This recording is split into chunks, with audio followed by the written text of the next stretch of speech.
The Angelic Process was a band from Athens, Georgia, that formed in 1999.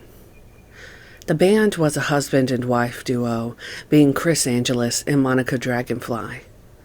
Chris played guitar, drums, and vocals, while Monica was on bass and backing vocals. Their music has been described as drone metal, ambient, electronic, and experimental. They produced music over an 8-year period, with their Bandcamp page stating that they were seen as pioneers and figureheads of the ambient drone metal subgenre of extreme music. Their stylistic influence can be found in numerous other bands that have followed. With a sound that fused layered guitar drone and complex yet fluidly shifting time signatures, the Angelic Process forged new musical ground, and over the course of 3 studio albums and 2 EPs, developed and refined a sound that has been described as the sound of the soul. The band was known for their unique performances, as some sources state, with complex melodies, droning guitar resonance, rippling bass, tom-heavy Marshall drums, and haunting, ethereal vocals to create violently ambient songs that had a definite shape and progression, but enveloped the audience in warm, immersive soundscapes. Chris created the record label Art Rec, which was based in Macon, Georgia. It formed around 2001, though there isn't much official information about it. The couple had 5 releases on it, with the first 2 coming out in 2001. The first was The Angelic Process, an EP. Their single, Welcome to Oblivion. In 2003, they had 2 releases, Solipsistic and Coma Wearing. In 2006, And Your Blood is Full of Honey was released.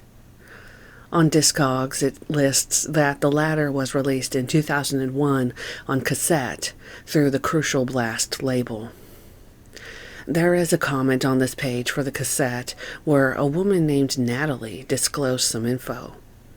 She stated that the release wasn't made in Macon, Georgia, but Piedmont, Alabama. Natalie was the original band member of the Angelic Process, having coined the name. Dragonfly wasn't introduced to the band until 2006. Solipsistic, released in 2003, doesn't seem to have any art for its release.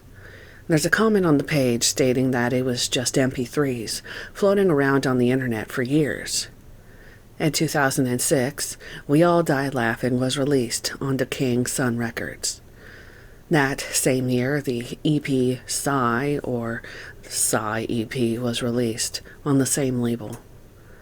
In 2007, Weighing Souls with Sand was released on Profound Lore Records and Roadburn Records. The band created a MySpace page on January 1st, 2006. Their influences consisted of Jarbo, Swans, My Bloody Valentine, Neurosis, Coil, and Merzbow. The earliest capture on the Wayback Machine is from August 27th, 2007. The archive shows their page with comments from fans and Jarbo. It mainly promoted their releases. The same paragraph describing the band on Bandcamp was actually on their MySpace first, and it listed their influences. There is an interview with Chris on the Selfish Few blog, which is dated winter of 2001. He stated that the purpose of the Angelic Process was to create music based around dynamics and flow within a song-based structure. Chris wanted the music to be epic and vast, and encompass a huge sound range that could be emotional and cathartic.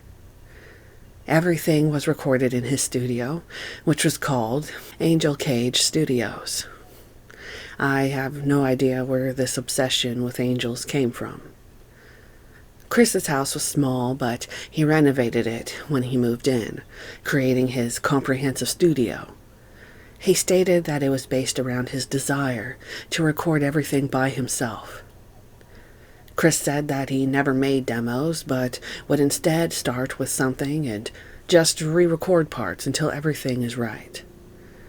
He stated that the vocals were more of a textural aspect, and he used vocals as a sort of tonal painting. Interestingly, the interview does actually mention Natalie Dempster, the woman who had commented on the Discogs page. Chris stated that for the next release, he'd share vocals with the band's new female vocalist, Natalie Dempster. Chris mentioned how he'd use the violin bow on his guitar, along with other special effects. He stated that he had the sound in his head since he was 16. That sound is the heart of the Angelic Process. Chris was in a lot of bands in high school, where he claimed to be one of the only 3 good vocalists. He could play multiple instruments and would spend his time writing songs, only to come back to a band that would rather sit around pretending to be a band rather than actually work.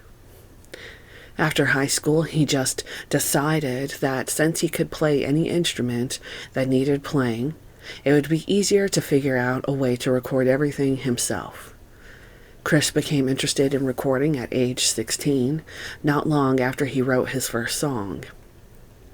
He bought a cheap 4-track and learned how to record with it by recording other local bands.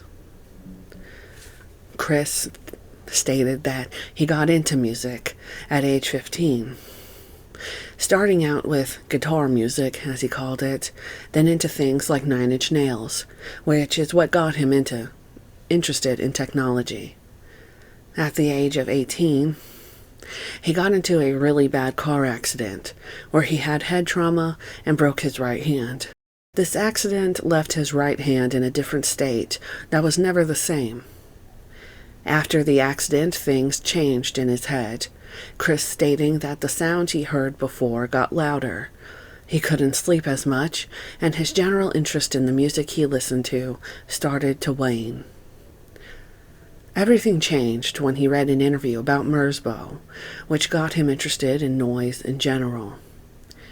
He didn't listen to the musician until a year later, but he started recording again, 6 months after the accident. He would put distortion pedals on everything, becoming fascinated with how everything changed. Where he started listening to Swans, he became even more interested to create within the noise genre. Chris lived in a small town between Atlanta, Georgia, and Birmingham, Alabama. He didn't associate with the local music scenes. He owned his house and his car and worked doing internet stuff to pay the bills. In this interview, he stated that he did basics for websites. Chris hoped that the Angelic Process would have had a career like Swans did. He wanted to constantly keep pushing, but not be totally broke and underappreciated.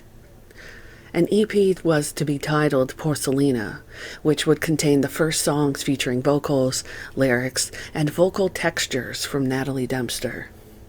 He said that the idea and overall mood for Porcelina was inspired by a poem of hers, with her lyrics being truly stunning. He hoped to have the recording finished by the end of 2001, with a release in early 2002. I'm not sure whatever happened with this, let alone the interactions they had with Natalie. There isn't any Porcelina release or anything from 2002. I assumed that any music was used in their 2003 releases, but any trace of Natalie seems to be gone or lost from the music. As for the music itself, it has a pretty devout cult following. Many of the comments I saw online praised the band heavily and talked about how it was some of the best emotional music they ever listened to. When I listened to it, I was reminded of 9 Inch Nails. They had many elements to their sounds, and thinking of them as metal really doesn't describe it accurately.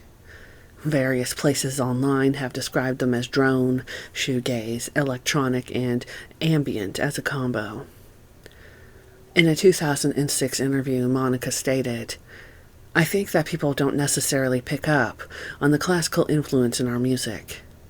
Transitional structures, movements, the layering of sound that builds to a huge, overwhelming climax. In centuries past, you needed an orchestra to be able to achieve that." As of 2024, most, if not all, of the releases are available to listen to on Bandcamp.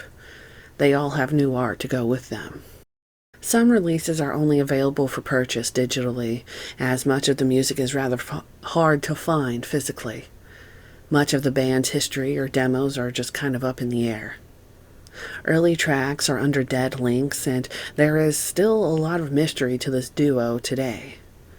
I only ever found one newspaper article mentioning the band, and it was for a show they played. A year after Monica's death, we still don't know how or why she died, though some people on Reddit have thrown around sepsis. I have no idea where they got that from. An archive shows, though, that the band started when Chris was 22.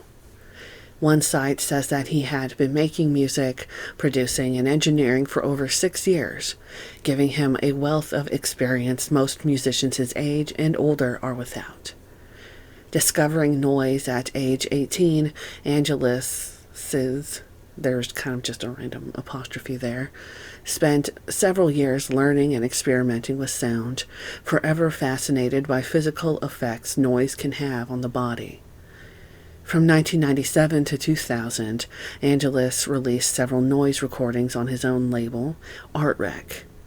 But the desire to create music that not only incorporated noise sculpturing but also songwriting eventually led to the creation of the Angelic Process. The site only had one other page, with it leading to what looked like a poem. It actually was a description of the band's sound and compliments on it. On an archive of the band's website, you can still read some of the news that was posted. On August 17, 2007, Chris announced that their 2-week European tour in September was canceled. Even though they also got offers to play in the States, the band wouldn't be playing anything for a while, because Chris had broken his hand once again. He talked about how he got into a near-fatal car crash at the age of 18, which did major permanent damage to the hand. After the accident, he had several surgeries to repair the extensive damage, but it still didn't work very well, unable to close completely. This time around, he tried to ease back into playing, but after a couple of minutes, he began to lose feeling and couldn't control his hand. It says that he broke the hand again when he caught his 4-year-old falling, landing on the hand. On October 15, 2007, Chris posted an update, announcing that he could no longer make music. The new break in his hand was not healing correctly. He wasn't able to play drums at all and only had limited mobility with guitar, though he couldn't use the violin bow at all. Even with surgery, a recovery that would give him the ability to play again was not guaranteed. The surgery would have required extensive muscle reconstruction and bone resetting, with an estimated 1.5 to 2 years to heal. He wrote, "I've made music for the last 12 years, nearly half my life.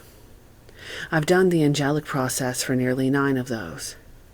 When I think about who I am without music, I don't really know. Sometimes something is so much a part of you." He announced the band was being on hold indefinitely and thanked everyone for everything. The post was signed K. Angelis, formerly of the Angelic Process. At some point between March 12, 2008 and April 19, 2008, their website was hacked. A message saying that a new website was coming was posted, signed by Chris. The website went down after this, and the last few screenshots of it are of domain squatters. In the years since, the captures of the site are just nothings or 404s.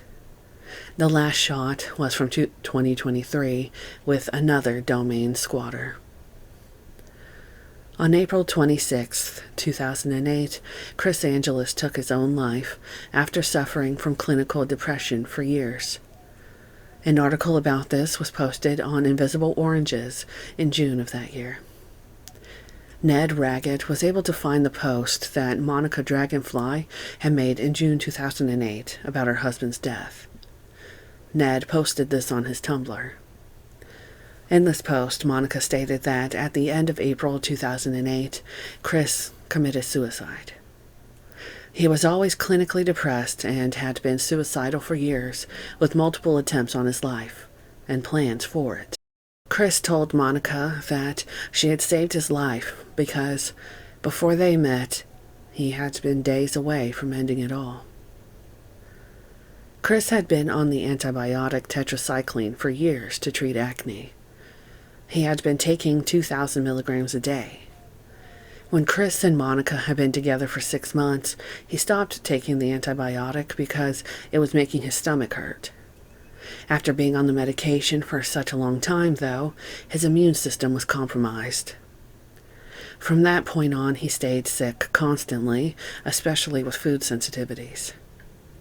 Many times he would just vomit until he was completely dehydrated, and we'd have to take him to the hospital to be put on an IV. Nothing we tried seemed to help recover his health. Vitamins, Candida cleanse, diet change, immune system boosters. A Candida cleanse, according to a Mayo Clinic article, is a diet that removes foods such as sugar, white flour, yeast, and cheese from your diet.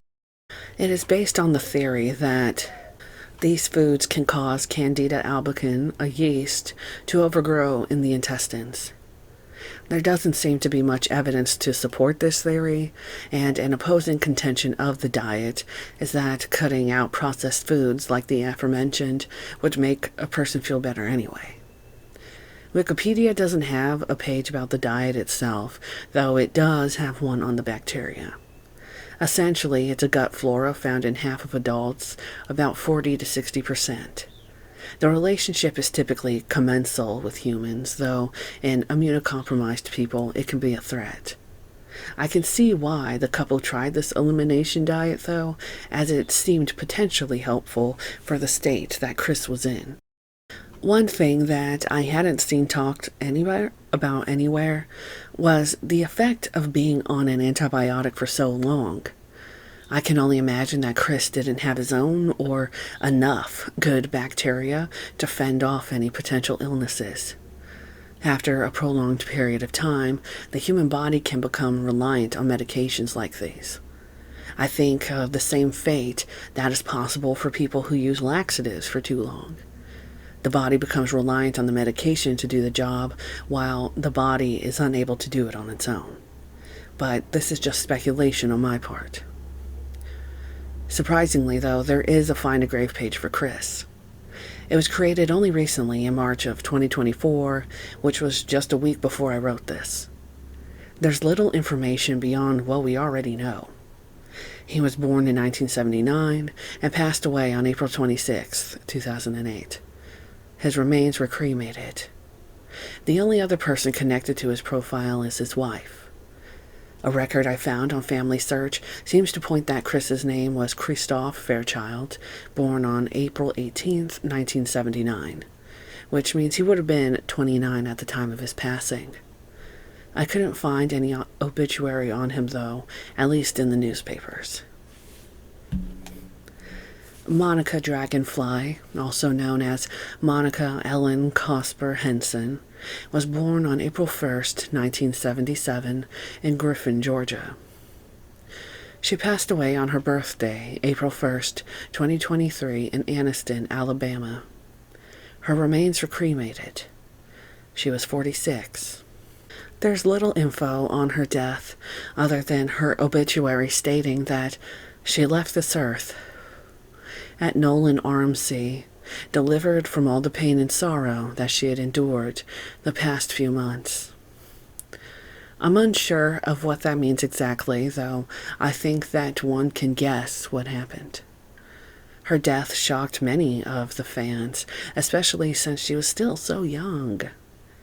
Much of her family is still living, so the only other person connected to her profile is Chris. A lot of reviews and fan blogs have stated that Chris committed suicide because he had broken his hand and was unable to play music. This seems to be only half true, as Monica's public post about Chris's death explained a little bit of the mindset that he was in before he passed. Chris hadn't touched an instrument in almost a year, from the time his hand broke again and the few months before his death. He tried playing again but seemed disinterested, having lost the passion for music. I don't believe there was any suicide note. Nothing online ever stated if one was found. Truly, we don't know why his reason was for taking himself out of the world.